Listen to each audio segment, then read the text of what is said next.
The elite branch of Crescent Bank was the kind of place where silence felt intentional, not empty, but curated. Soft classical music played from hidden speakers, blending with the quiet hum of air conditioning. The marble tiles gleamed as if polished every hour. A faint scent of expensive sandalwood drifted through the room, giving the entire space an air of wealth, not loud, but unmistakable. And right in the center of this world of subtle luxury stood Timur Rahman, tall, confident, and undeniably wealthy. His charcoal gray suit fit him perfectly, his watch glinted under the lights, and his expression suggested someone used to being obeyed, admired, and envied, all at once. He was scrolling lazily through his messages, waiting for his private banking officer, when he noticed her. A small, hunched elderly woman stood near the reception desk, clutching a faded cloth purse with both hands as though it held her entire existence. Her dupatta was neatly pinned but old, her sandals worn. Her eyes moved around cautiously, as if she was afraid of stepping somewhere she didn't belong. People glanced at her, not rudely, but with the kind of curiosity reserved for someone clearly out of place. "Ji Ami, K's Madad Karun?" the receptionist asked gently. The woman placed her purse on the counter and pulled out a card, an old ATM card with its numbers half faded. "Beta, I just want to see my balance," she said softly, almost apologetically, as if checking her own money was somehow an inconvenience. Timur watched the interaction with mild amusement. He raised an eyebrow, smirking. Poor people, he thought. They come to big banks and get overwhelmed. The receptionist guided her toward the ATM, speaking slowly so she could understand each step. The old woman walked with small, careful steps, her dignity noticeable despite her simplicity. She inserted the card with a slight tremble, squinting at the keypad as she typed her PIN. Timur crossed his arms, leaning against a polished pillar. He chuckled under his breath. "This will be good, probably a balance of 200 rupees. The screen took a moment to load, a long, suspenseful moment in which the woman waited quietly, her lips moving silently as if praying the machine would not reject her. She stepped even closer, peering at the screen. Then she blinked again. "Beta, I think something is wrong," she whispered. The receptionist frowned and leaned in. "Let me see." Timur pushed himself off the pillar and walked over casually. "Let me guess," he said with a smirk, "overdraft. Or no balance." He looked at the screen. And everything in him froze. No overdraft. No small balance. No modest savings. The amount displayed was enough to buy property, businesses, even half of what he owned, in cash. The numbers stretched across the screen in crores. Timur's throat tightened. His smirk disappeared. His posture straightened as his brain struggled to process what he was seeing. The old woman looked up at him innocently. "I only wanted to check how much is left," she said politely, unaware of the bombshell she had just dropped. Timur stared at her, really stared at her, for the first time. The woman who looked like she barely afforded bus fare, was richer than him. And in that moment, for the first time in his life, the millionaire felt small. The numbers on the ATM screen glowed brightly, but the old woman looked at them as if they were written in a foreign language. She took a small, hesitant step backward, clutching her shawl as though the machine had suddenly shown her something dangerous. Yay amount thick high," she whispered. The receptionist stared wide-eyed. "Ami, this is..." She stopped, unable to find the right words. Before she could continue, the branch manager hurried over. He had been alerted by a junior staff member who noticed the growing cluster of stunned faces around the ATM. His polished shoes clicked sharply on the floor as he approached. "What seems to be..." he began, but then his eyes fell on the screen. He froze. "Madam, is this your account?" The old woman nodded uncertainly. "Yes, Beta, I only wanted to see how much I still have. I save small amounts from sewing, but I don't spend much." The manager blinked rapidly. "Ma'am, this isn't small." Timur stood beside them now, but unlike the arrogance he carried before, he looked shaken, his confidence replaced by disbelief. The manager guided the woman gently toward his office. "Please come with me. We need to check something." She followed, head slightly bowed, as if she were afraid she was causing trouble. Inside the manager's office, sunlight filtered through tall glass windows, casting long shadows across wooden shelves stacked with files. The old woman sat slowly on the leather chair, fingers twisting the edge of her deposit. The manager placed the ATM card into his system and typed. The screen loaded years of transactions, neat, consistent, and shockingly large. He looked at her with a mixture of awe and confusion.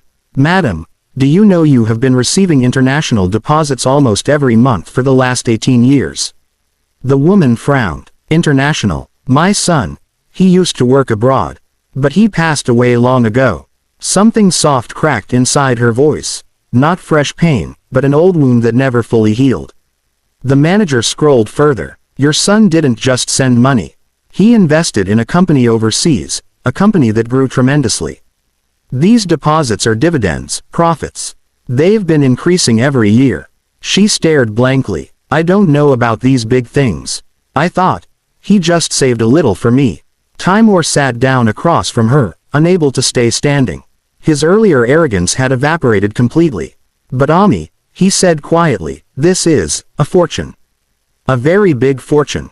Her brows knit together. "Fortune. Beta, I live in a small house. I eat simple food. I only wanted to make sure I had enough for medicine." The manager clasped his hands together respectfully. "Madam, you are one of the wealthiest clients in this entire branch. Maybe even the entire bank." The old woman looked at him as though he had spoken in another language. "My son always said he wanted me to live comfortably," she murmured. "But I could never bring myself to spend his money. Every rupee felt like he was still helping me." Her eyes glistened, not with greed but with memories. The room grew silent. Timur felt something jolt inside him. Guilt, respect, humility all mixing into one overwhelming realization. This woman didn't chase wealth. She didn't show it off. She didn't even know she had it. The manager cleared his throat. "Madam, you must appoint someone dependable to help manage this money. It needs protection and planning." Her eyes moved between them. "Trustworthy." The word seemed heavy, like she was tasting it before speaking. "I have lived alone for many years. My neighbors are kind, but they have their own problems.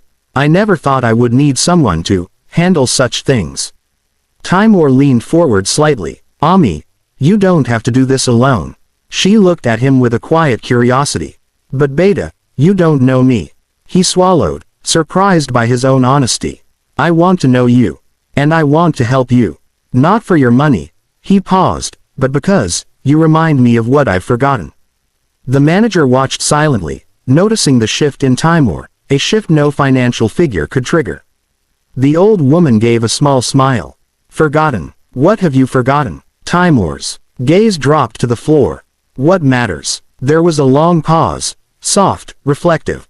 The manager switched his computer screen to show a list of suggested financial steps: legal guardianship, investment diversification, security upgrades, risk assessments.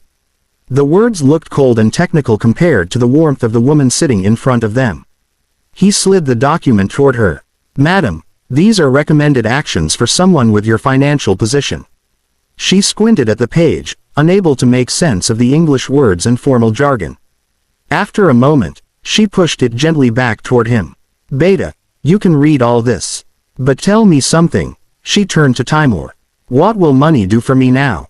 My son is gone." The question struck Timur like a blow. Money, success, power, everything he spent his life chasing suddenly felt brittle. He responded softly, "Maybe it can do something in his name." Her eyes softened. "You think so?" He nodded. "Yes. You said he wanted you to live comfortably. Maybe he would want you to help others, too." She thought for a long moment, her wrinkle-lined face reflecting both sorrow and strength. "Then perhaps," she whispered, "we should do something good. Something he would have been proud of." Timur felt a wave of respect wash over him, respect so deep it humbled everything inside him. The manager hesitated, then asked, "Madam, should we appoint Mr. Timur here as your financial representative? If you trust him." She turned toward Timur, studying him. Not his suit, not his watch, not his wealth. She looked at his eyes. What she saw there made her decision. She placed her hand gently on his arm. "Yes, I trust him." The simple touch, the simple sentence, they felt heavier than any business deal he had ever made. Timur nodded, feeling something shift permanently inside him. "I won't let you down, Ami." She smiled warmly. If you help me help others, you never will. Weeks passed since that day, yet the story remained almost entirely private. Only a few bank employees knew the truth, and Timur had insisted on keeping her anonymity. The world outside continued in its routine, oblivious to the quiet life of a woman who had suddenly become unimaginably wealthy. Her home remained a modest one-room house, walls peeling, floor uneven, but it had been cleaned, painted in soft pastel colors, and furnished with simple yet comfortable furniture. A small corner was reserved for a sewing machine, her lifelong companion. Timur had argued for an upgrade to a mansion, but she shook her head softly.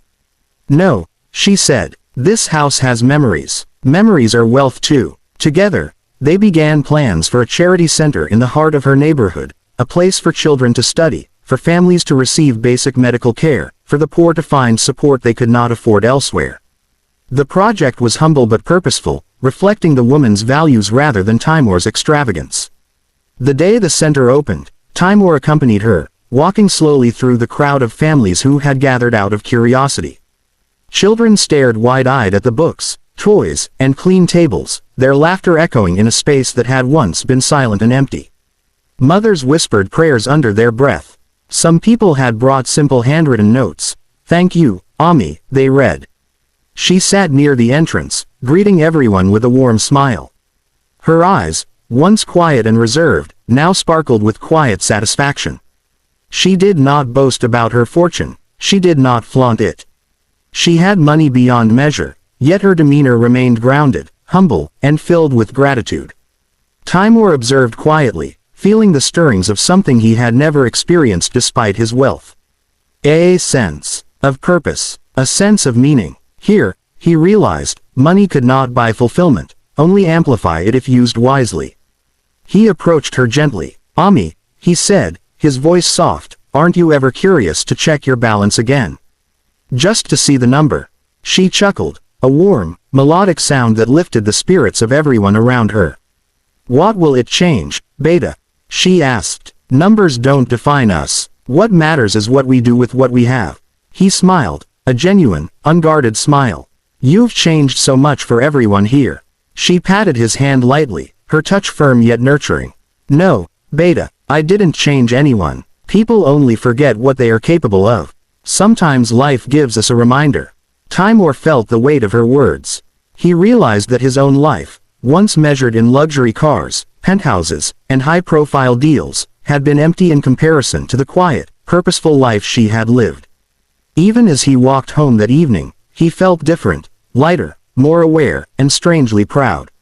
Not of himself, not of the money he had earned, but of having witnessed the power of humility, purpose, and generosity. In the weeks that followed, the charity center became a hub of activity, and the old woman's influence quietly spread through the neighborhood. Lives improved, children learned, families found relief, all because one woman had saved, waited, and lived with love. And Timur, the millionaire, learned the final lesson. True wealth is not counted in crores, accounts, or assets. It is measured in impact, compassion, and the lives we touch. That day, as he watched the old woman distribute books to eager children, he smiled with clarity for the first time in his life. He was rich, yes, but in the right way, in the way that mattered. And she had always been rich, only the world had finally caught up.